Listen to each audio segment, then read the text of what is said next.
We recently discovered in Dragon Ball DAIMA that the creation of all the universes we know came simply from the idea of a demon king. And I think that's quite unexpected, isn't it? It's strange to think that the idea of creating the universes came from a demon, and the one who actually created the universes was also a demon. Here's what happened. In the past, there was a supreme demon king who wanted to expand his domains. So he asked a super Majin named Raimus to create the universes. Raimus created the universes and began putting a minimal amount of organization into them, creating the concept of the Kaioshins and so on. But do you also feel like there's something very strange about this whole story? Well, I did. And let me say this, either there's a major plot hole in this story, or we haven't been told everything yet. I'll explain why I'm saying this, and you're going to agree with me. Additionally, I'll reveal how some of the great mysteries in Dragon Ball Super involving the angels might have been unveiled by Dragon Ball DAIMA. Stay connected in the channel and let's go to the video.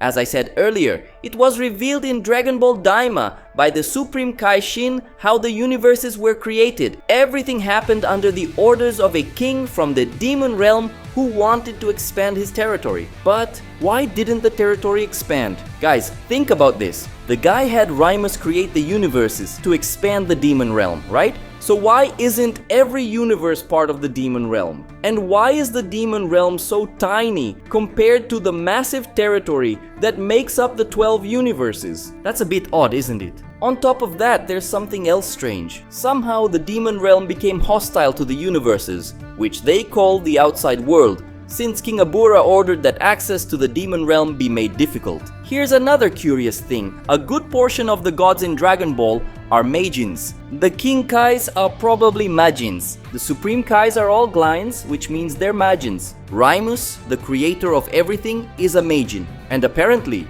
some gods of destruction are potential Majins as well, like Beerus, Champa, Sidra, Iwan, and Mule. It's not confirmed that they are, but it's possible since Sidra and Iwan have pointy ears, Mule looks like a miniature demon, and Beerus and Champa seem to belong to the same race that makes up the Demon Realm's military police. Maybe even Zeno himself is a Majin. He doesn't have pointy ears, but there are Majins with similar ears, like Babidi and Majin Buu himself. So, in the divine positions of the multiverse, we have several Majins and potential Majins. Yet, the Demon Realm is tiny and isolated. How did that happen? How did the Demon Realm go from being the realm responsible for creating the universes to a tiny and closed-off realm? Demons are still treated as a taboo in Dragon Ball. In Dragon Ball Classic, we met a few demons like Devilman and King Piccolo, who were Goku's enemies. Later, in Z, we met other demons like Dabura and Majin Buu,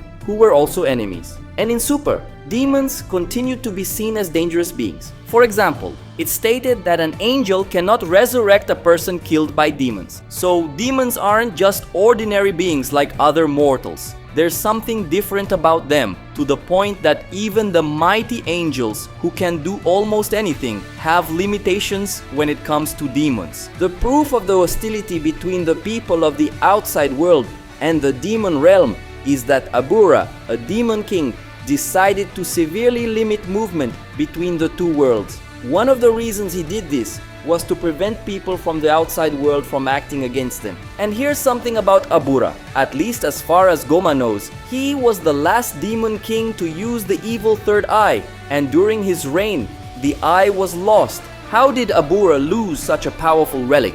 Did someone simply steal it and hide it from him? Did he lose it in battle? Regardless of what happened, isn't it quite a coincidence that a demon king who was responsible for sealing off movement between realms lost such a powerful artifact in this way? Oh, and here's another interesting point. Angels apparently come from a different realm as well, just like the Majins. Merus, who was an angel apprentice, was sent to the mortal world to learn more about mortals. In fact, he ended up liking mortals so much that he chose to stop being an angel to become one. What does this mean? It means that angels are created somewhere else. Whis mentions his home planet, but that planet apparently isn't part of the mortal world, since Merus, who supposedly came from the same place as Whis, didn't know much about mortals before starting his training. Additionally, when Zeno erased universes during the Tournament of Power, the angels weren't erased along with them,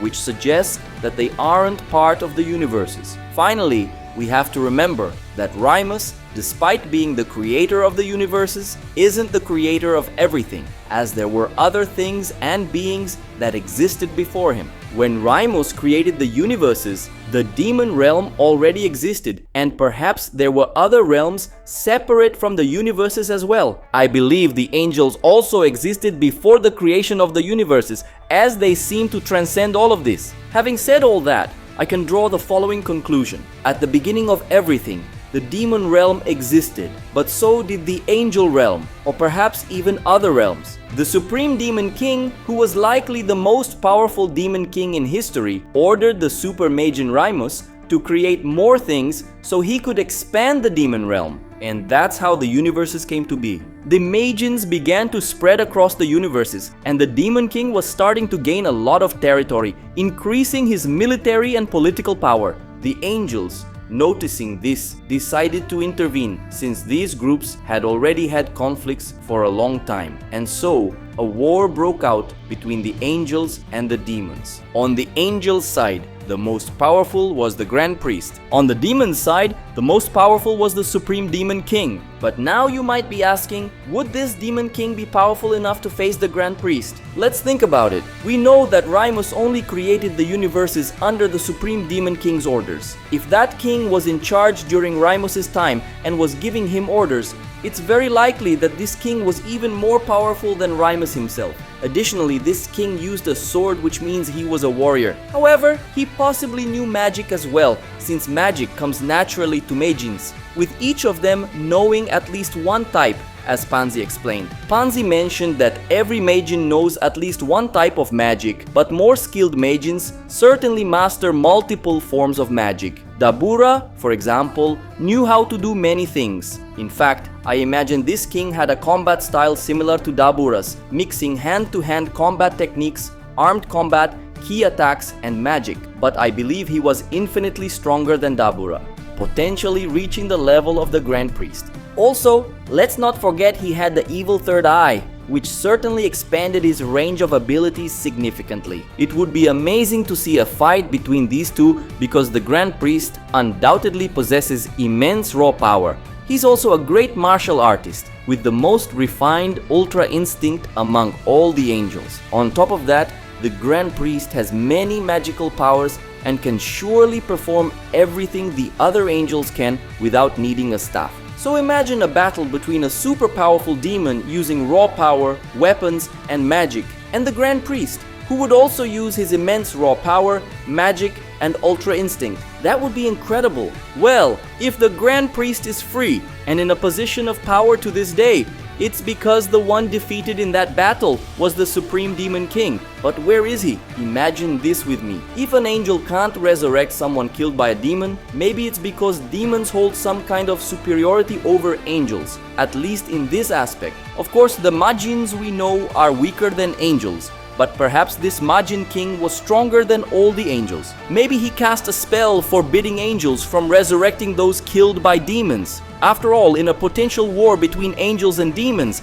if angels could resurrect their fallen comrades, they'd never lose the war. So this king, using his magical powers, placed this spell on the angels, and it was so powerful that it still persists to this day. But even at a disadvantage, the Grand Priest could have used a sealing technique on the Demon King, and that's how he won the fight. In Dragon Ball Super, it was mentioned that both Beerus and Whis know sealing techniques far superior to the Mafuba. If Whis knows techniques like these, it's likely that all the other angels know them too.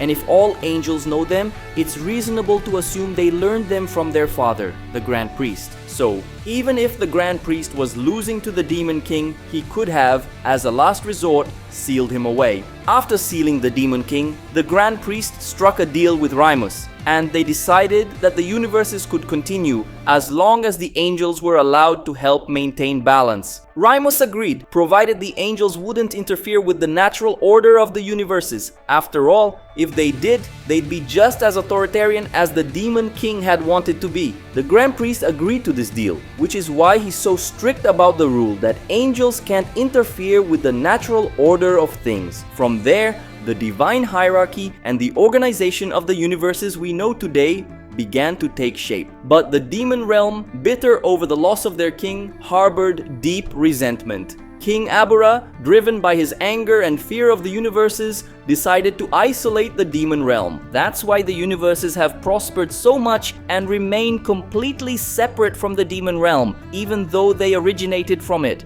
This rivalry between angels and demons is an extremely famous and popular thing, and has been happening in different tales, mythologies, and religious beliefs for thousands of years. Dragon Ball, being a work that takes a lot of these elements, may want to use these concepts as well. What do you think of this theory? Does it make sense? Let me know in the comments. Also, share your own theories about what happened to the Supreme Demon King and why the demon realm is so disconnected from the universes. Don't forget to like the video if you haven't already. It helps us a lot. If you're a fan, make sure to subscribe to the channel so you'll always get content about this amazing series we all love. And share this video with another Dragon Ball fan you know. That's it, folks. See you next time.